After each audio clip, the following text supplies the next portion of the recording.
1 കൊറിന്ത്യർ 15:52 നാം എല്ലാവരും നിദ്ര കൊള്ളുകയില്ല.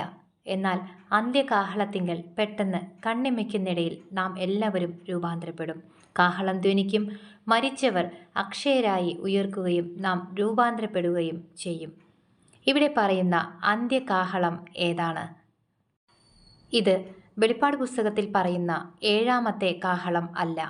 വെളിപ്പാട് പുസ്തകത്തിൽ പറയുന്ന കാഹളങ്ങൾ ഓരോന്നും ഭൂമിയിൽ ഓരോ കഷ്ടങ്ങൾ കയറി വരുവാൻ വേണ്ടിയുള്ളതാകുന്നു. ഉൽപ്രാവണത്തിൻ്റെ സമയത്ത് ക്രിസ്തുവിൽ മരിച്ചവർ ഉയർത്തെഴുന്നേൽക്കുകയും ജീവനോടെ ശേഷിക്കുന്നവർ രൂപാന്തരപ്പെടുകയും ചെയ്യും. ഇത് എങ്ങനെയാണ് സംഭവിക്കുന്നത്? ഇത് കേവലം ഒരു ഇൻസ്ട്രുമെൻ്റായ ട്രംപറ്റിൻ്റെ വോയിസ് കൊണ്ടാണോ സംഭവിക്കുന്നത്? ഒരിക്കലുമല്ല.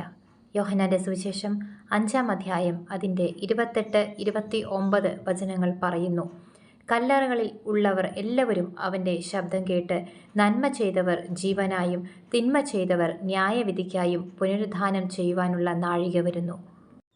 ഉൽപ്രാവണത്തിൻ്റെ സമയത്ത് ക്രിസ്തുവിൽ മരിച്ചവർ ഉയർത്തെഴുന്നേൽക്കുകയും ജീവനോടെ ശേഷിക്കുന്നവർ രൂപാന്തരപ്പെടുകയും ചെയ്യുന്നത് സർവശക്തനായ ദൈവത്തിൻ്റെ വോയിസ് ശബ്ദം മൂലമാകുന്നു. സ്വർഗത്തിൻ്റെയും ഭൂമിയുടെയും എല്ലാ അധികാരവും ശക്തിയുമുള്ള കർത്താവിൻ്റെ വോയിസിനാണ് പവറുള്ളത്, ശക്തിയുള്ളത്.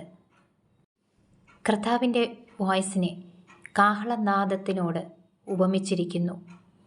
വെളിപ്പാട് പുസ്തകം 1-ാം അധ്യായം അതിൻ്റെ 11 അതുപോലെ വെളിപ്പാട് പുസ്തകം 4-ാം അധ്യായം 1 മത്തായി സുവിശേഷം 25-ാം അധ്യായം പറയുന്നു, ഒരുങ്ങിയിരുന്നവർ അവനോടുകൂടെ കല്യാണ സദ്യയ്ക്ക് ചെന്നു.